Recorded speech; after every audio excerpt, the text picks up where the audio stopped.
back to the auto wrench. Unfortunately, the video today is one I had hoped that I wouldn't have had to make. But in light of the fact that the last video I put out was making sure you're taking a close look at your new car before you take delivery, well, I've got another personal example for you. Obviously, I'll show pictures on a 23 C8 Corvette Z51 that I had ordered a few months ago, and I was fortunate that I only had to wait 90 days. I looked around for a while this year to find a dealer who had an allocation that wasn't going to be, a long time. I totally miscalled. I should have had I actually haven't had a C8.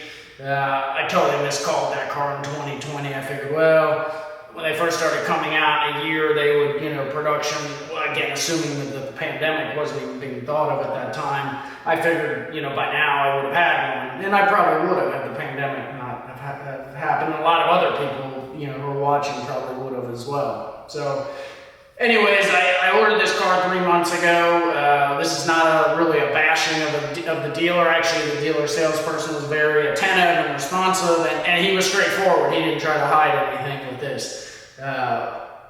He called me last week, told me that the car was in.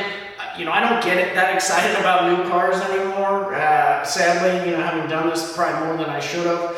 But I was super pumped about this car. I love yellow Corvettes, and I was excited for my first C8. And it would have been kind of at this point in my life, would have been a good pick-me-up. But unfortunately, life will go on. The car arrived with damage. He called me a couple days later. And again, I realize it's a car.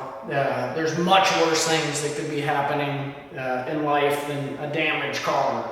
And like I said, I'll get past that fairly quickly. But it's still a bummer when you waited a long time for something and it shows up damaged. Again, dealer was straight up about it. Told me, he said, hey, we got a problem. When they took off the Z51 spoiler to install the high wing spoiler, which is the procedure for some reason that GM has the dealer do these installs of the high wing spoiler.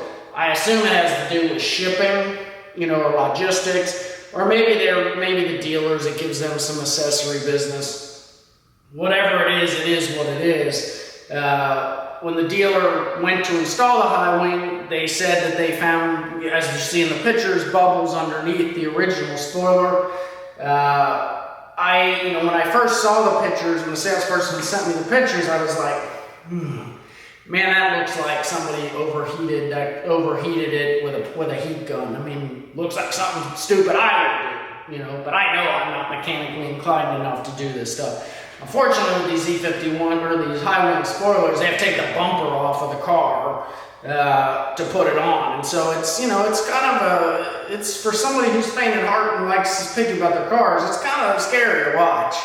And I have read, there is a bulletin out there to the GM dealers about this same issue, and how these are not covered under warranty. They knew a lot of dealers were using heat guns to get the adhesive off of the original Z51 spoiler that the car was delivered with. So, in looking at the pictures, and I did ask some people on the forums, and I checked with some of my technical contacts with GM, and everybody has said the same thing. Yeah, that's a heat gun issue. The dealer probably screwed that up. And that's the only rub I have with the dealer. I wish the technician had just been upfront about it and been like, hey, I screwed this up, I didn't burn it. It wouldn't have changed anything, but it does raise the question of, would I really trust that dealer with the people they have working on these Corvettes to actually take it off again and then have it repainted by their body shop? And again, dealership body shops vary, just like normal body shops. Some are good, some are bad. Problem is, if the paint doesn't match, you're back to square one. You got to do it again. How many other things happen as you pull that bumper on and off? The thing and this is a consideration that I think is important for you to consider, is when you're buying a new car, whether it's a Honda Accord or a C8 Corvette or whatever, is if the car does have, if you followed my previous video and you do really look over the car and you find paint defects that need paint work, do you buy the car, do you let them fix it, or do you walk away? And that's the stuff that I think I found most sort of disturbing when I posted it on one of the Corvette forums, just to confirm that it was a heat gun that caused it, most likely. I asked, I was unsolicited, I had lots of people telling me, oh, you're making a big deal out of nothing, just let them paint it and enjoy the car. Well, I can tell you, having owned nearly 20 Corvettes and having tried to sell several of them myself, Corvette used car buyers are some of the most pickiest in the world. In fact, there's been articles written by experts about this, about selling used Corvettes, and so it is funny. And so I said, you know, in my mind, yeah, I am concerned about that. It's more that unless you're going to keep this car forever, you don't want previous paintwork on a Corvette, or really any car for that matter, to be quite honest. And today with Carfax, you know, you have the chance that the body shop reports it to Carfax that they, you know, not an accident in this case, but they could report it as damage reported when they do a paint repair on it, and that's really almost as bad as an accident. So either way, you're going to take a hit on that car when you go to sell it, if it does get reported. Or in the case of a non-fiberglass car, you know, the used car guy walks around with his magic fingers and he feels the change in the paint texture. Or if they're high-tech, they're using a paint meter, you're going to take a hit. And now you have a car with a story.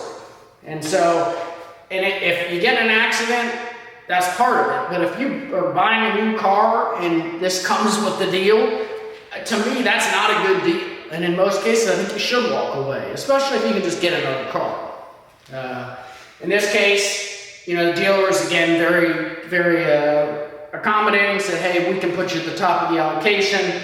It's not your fault. But honestly, right now, I don't have the energy or want to go through the stress of with the upcoming strike. And honestly, even if we order a 24 and it goes in right away, you're still looking at probably December. And that's assuming that there's no strike, which there probably will be. So, anyways, I wanted to share this. Obviously, I wish I was making a video about my new C8 Corvette and doing some comparisons, but unfortunately I wanted to share it because I do think it's important to show you not just the importance of looking over the car, but also why you may not want to take delivery of that car if it has the need to have something repainted. So, if you like this content, I hope you'll like and subscribe. Feel free to comment, you know, if you think that wasn't caused by a heat gun, or if you think I'm crazy for walking away. Again, I'm open, you know, to your feedback. I'm just sharing based on my own, you know, personal experience, you know, selling used cars. But thanks for watching. And again, I hope some of you find this useful, at least a little bit entertaining. Have a good afternoon.